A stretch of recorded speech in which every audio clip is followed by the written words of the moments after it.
Hello, welcome to Brand X Reviews. We're here today just to review Doctor Strange. This is going to be not openly spoilers for the sake of it, but there's going to be a few thrown out there, so beware. Well, we'll always, as usual, give you a big warning before we get to the spoiler stuff. Yeah. So we'll try to keep this about 10-15 minutes anyway. So yeah, I enjoyed it. I thought it was kind of in the same league as maybe like Ant-Man. Not quite an Iron Man, not quite a Guardians of the Galaxy, but it was good. I liked it. I was satisfied. I enjoyed Ant-Man a little bit better. The only real thing about this is we've had so many awesome Marvel movies that in some ways this one suffers a little bit in comparison because some of the others are so good. Yeah, exactly. Just nothing really. It doesn't really take anything away from the film. It's just in that kind of context. I agree. I'd say Ant-Man was probably better. I mean, some other people complain that this is another origin story. I can sort of see the point because this did feel very much we've done this before, but at the same time, you haven't met this character before. You couldn't just suddenly throw in Doctor Strange and this is what he is. This is the thing he can do. I mean, as well as introducing the character of Doctor Strange, it's introducing the world that he inhabits. I mean, he's part of the Marvel universe, but he has his own magic, all these different dimensions. They do a pretty good job of laying them out in a really sensible, easy to follow way. These are the rules. This is what this is. This is what he can do. So you're not well, wait, what the hell's he doing now? What? Lots of little things I could mention about this. It mentions the Infinity Stone as the Eye of Agamotto, or whatever it's called, the Jap's Eye of Agamotto. Shut up. That's not what it's called. Yeah, the Eye of Agamotto. But yeah, the medallion he has around his neck is actually specifically referred to as an Infinity Stone towards the end of the film. Yeah, it's as if you didn't kind of get this already. Plus, like I said, lots of little things. I like the not even part of the film really, but the Marvel logo, obviously the logo. Yeah, I was going to say they've updated that and got all the Marvel characters from the film. It's kind of quite instead of flashing through. Yeah, because it kind of starts off a little bit like that with the flashing comic book images, but then it kind of goes into the MCU kind of actors kind of thing. But yeah, overall, I thought the special effects were quite good. Very good in 3D. Yeah, certainly a lot of people have mentioned that as one of the main things. This looks really amazing. And in some ways, the effects do overshadow the story a little bit because they are really trippy and psychedelic and just what's going on where things are folding in on themselves and breaking apart and changing around. So basically, a lot of the time, the battlefield they're even on is completely changing all around them. Well, it's not too hard to follow as well because you tend to find with stuff like that where there's a lot of Transformers kind of stuff, where there's a lot of stuff going on. Yeah, it's not too fast. Yeah, I mean, I use Transformers as a typical example where it's kind of hard to tell which characters are which, because mishmash of just Plus, they all kind of look alike, whereas these are quite different. Yeah, so it was done quite well from a visual storytelling point of view, not just a kind of obligatory visual banquet kind of thing. Yeah, I mean, this was probably one of the better 3D films that Marvel have put out. Yeah. Do you need to see it in 3D? I think you could enjoy it just as much in 2D. Although this certainly does have the large amount of special effects and CGI in a good way, not in a bad way. I mean, often when you mention it, it sounds like you're dissing the film, but in this case, it really isn't. The CGI kind of supports what's going on. I mean, you couldn't really do this without it. Yeah. And it definitely works very well with the 3D. And I don't know much about 3D, but I know other people have said this is a really big technical achievement. To get all these trippy effects where it's bending in on itself and turning and twisting together. And also seeming to come towards you, and it's all in proper 3D, so it's whoa, that's a bit trippy. No, absolutely. The actors were quite good as well. Yeah. Guy that played Doctor Strange, Topher Dick, will come on your back. No, we stop it with the jokes nobody else is going to get. Damn it, man. Benedict Cumberbatch. It was really good. Seriously, man. But I thought the casting was quite good. But again, another criticism that people have said, it's not harsh criticism, it's not a major one, but the villain in this, again, not exactly blowing my socks off. I've seen worse, maybe Ronan the Accuser was a bit boring in Malekith. Yeah. When we get into the spoiler bit, I'll add a bit more about that, but keep going. Yeah, and we'll mention the post-credit scene later on as well. That'll be in the spoilers, but there are 2 post-credit scenes, so stick around to the very end to see both of them. Yeah. So, but yeah, no, like so overall, I was enjoying it. I wasn't kind of getting fed up of it or anything like that. I mean, I'd say this is one of those films, like, if you're not into superhero films, this won't be the one that suddenly, like, comes along and, like, Yeah. convinces you, shit, I was wrong all along, superhero films are awesome. If you're already pissed off with Marvel or you're tired of, like, superhero origin stories, maybe consider whether you want to see this one or not, but I'd still recommend it. This is a fun film.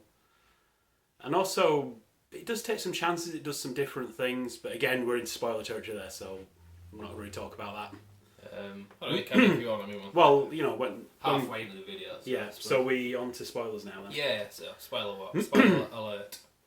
Yeah, the two post-credit scenes. The first one deals with Mid-credit scene. I kind of took this as being, it looked like it was lifted straight from Thor Ragnarok, which similar to what they did with Ant-Man, where it was a scene lifted from Civil War, which came out. This one, it basically cuts into the I think it's in New York. yeah, because that's kind of his base operation, or it was in the comics. So I'm assuming it's the New York. We Sanctum. saw Chris Hemsworth recently on Twitter of a picture of him filming on set, and he had the Bleecker Street like business card, which is the like address in it for for the Sanctum Sanctorum in New York. So we knew there was going to be something there. But yeah, so Thor basically goes to this place and he's looking for Odin. And that seems to be what's going to tie into that. And it's quite a funny little scene as well, because he was saying he doesn't drink tea. Doctor Strange is like more like getting active in like tracking down mystical threats that come into the Earth. Because by the end of the film, he's kind of the Sorcerer Supreme, but he's not been officially designated it. I mean, kind of at the end, one of the last things he's saying is like, well, there's no Sorcerer Supreme now to protect the Earth, there's just us. So I think it's kind of interesting. So even say like, you know, you're not really ready for the Eye of Agamotto yet. Yeah, because he put it back. Yeah, it's like, it's not wise to be walking the streets with an Infinity Stone around your neck. Yeah. And he's like, a what now? And he's like, you have so much to learn. Yeah. It's never a good idea to mess with the Japs' Eye of Agamotto. Shut up! Enough! That's like, what, 3 times now? Jesus, man. So that was the mid-credit scene, and the final credit scene was specifically to do with Doctor Strange itself. Yeah. And was it not Dormammu? It's Mordo. Mordo, yeah, was the Yeah, that's what I wanted to bring up about villains. This guy Mordo is actually a Doctor Strange villain.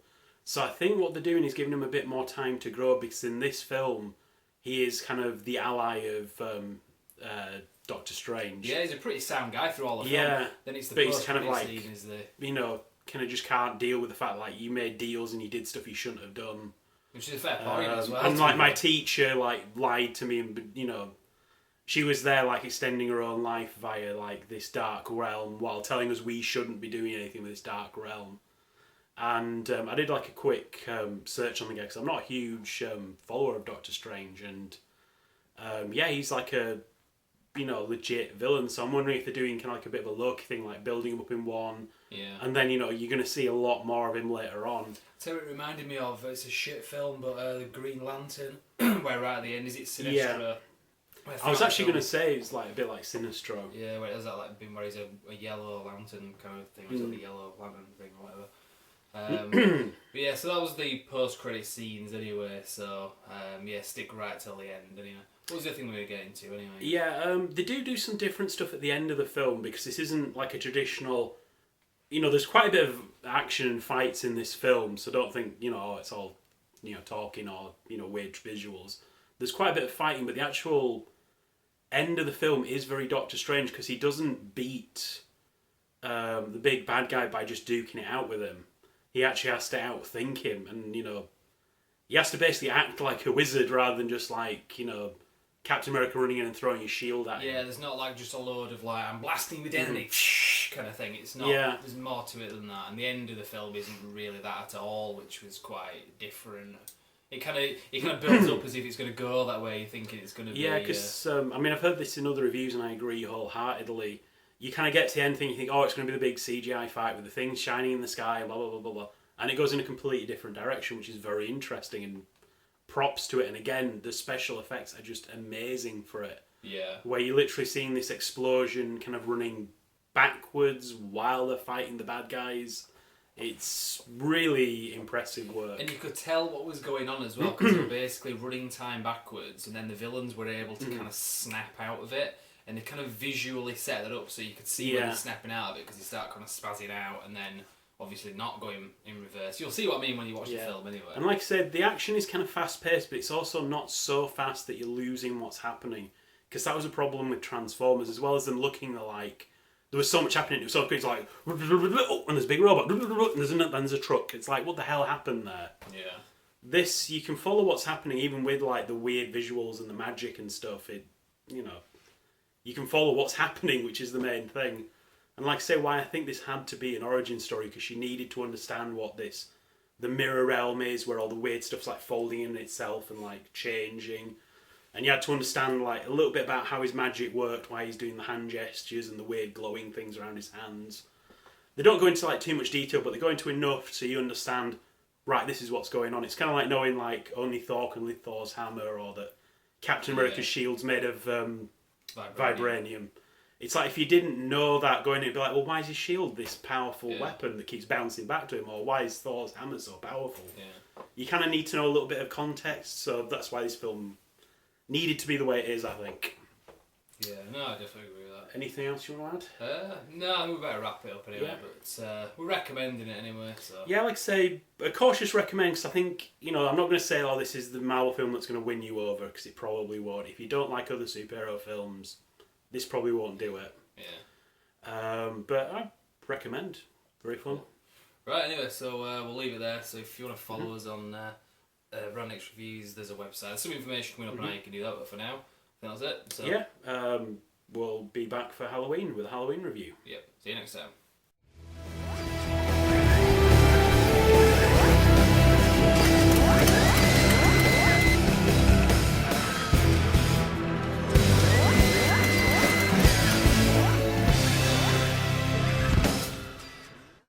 Hi guys, I hope you enjoyed the video. Just so you know, for more news, reviews and retrospectives, you can like our page on Facebook, simply called Brand X Reviews. But as well as that, you can also subscribe to us on YouTube via this video. You can also bookmark our website, which is brandxreviews.com, which is pretty much a central hub for everything that I've just mentioned. So check that out, and we will see you next time. Thank you very much.